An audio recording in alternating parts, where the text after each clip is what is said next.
और अब एक अपडेट गणेश उत्सव पर, जो अगले महीने से शुरू होने वाला है। मुंबई में यह पर्व धूमधाम से मनाया जाता है, हम सब जानते हैं, लेकिन विसर्जन को लेकर कानूनी पेच फंस गया है।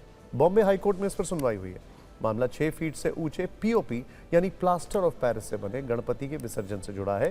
कोर्ट ने पीओपी मूर्तिकार संगठन और अखिल गणेशोत्सव समिति की दलीलों पर अहम सवाल किए। हाईकोर्ट ने पूछा कि किस धर्म ग्रंथ में लिखा है कि मूर्ति पीओपी की हो। हम ये नहीं कह रहे हैं कि आप अनुष्ठानों में फूल अगरबत्ती का इस्तेमाल ना करें या पूजा पाठ ना करें। मुद्दा केवल 6 फीट से ऊंची पीओपी की मूर्तियों को प्राकृतिक स्रोतों में विसर्जित करने का है। अदालत का मकसद किसी भी धार्मिक विधि या पूजा पाठ में बाधा डालना नहीं है, बल्कि प्राकृतिक जल स्रोतों में होने वाले प्रदूषण को रोकना है। गणेशोत्सव के दौरान प्लास्टर ऑफ पेरिस से बनी मूर्तियों के विसर्जन का मामला लंबे समय से बॉम्बे हाईकोर्ट में लंबित है। सुनवाई के दौरान अदालत ने स्पष्ट रुख अपनाया। अखिल गणेशोत्सव समिति के वकील ने तर्क दिया कि हिंदू धर्म में गणेश विसर्जन का विशेष महत्व है और विसर्जन ना करना धर्मशास्त्र के खिलाफ होगा।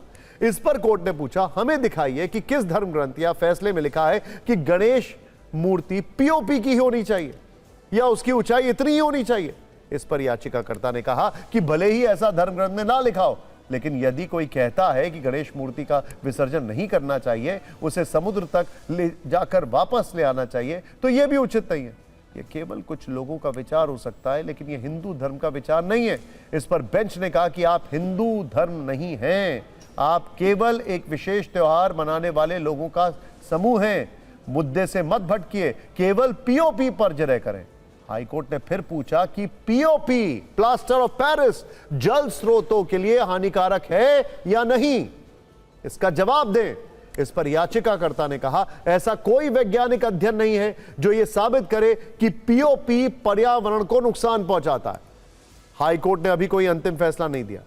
फिलहाल उसने महाराष्ट्र सरकार को प्रतीकात्मक विसर्जन के सुझाव पर विचार करने को कहा है। सुझाव यह भी है कि 6 फीट से अधिक ऊंची प्रतिमाओं के केवल चरण ही धार्मिक रीति से जल को स्पर्श कराए जाए। इसके बाद इन प्रतिमाओं को निर्धारित संग्रह केंद्र या रिसाइकलिंग फैसिलिटी तक पहुंचाया जाए। कोर्ट ने साथ ही पक्षकारों की दलीलों पर सुनवाई भी जारी रखी। फिक्र के लेंस से देखें तो अदालत की नजर में आस्था अपनी जगह है, लेकिन पर्यावरण का संरक्षण भी उतना ही जरूरी है। प्लास्टर ऑफ पेरिस यानी पीओपी की मूर्तियां मुख्य रूप से जिप्सम से बने पदार्थ से तैयार होती हैं और मिट्टी की मूर्तियों की तरह पानी में आसानी से नहीं घुलती। विसर्जन के बाद इनके अवशेष लंबे समय तक जलाशयों में बने रह सकते हैं और पानी की गुणवत्ता तथा इकोसिस्टम पर असर डाल सकते हैं। चिंता तब और बढ़ जाती है जब इन मूर्तियों पर रासायनिक रंगों का इस्तेमाल होता है। ऐसे रंगों में मौजूद सीसा, क्रोमियम, कैडमियम या दूसरी भारी धातुएं पानी को प्रदूषित कर सकती हैं। सोचिए सर।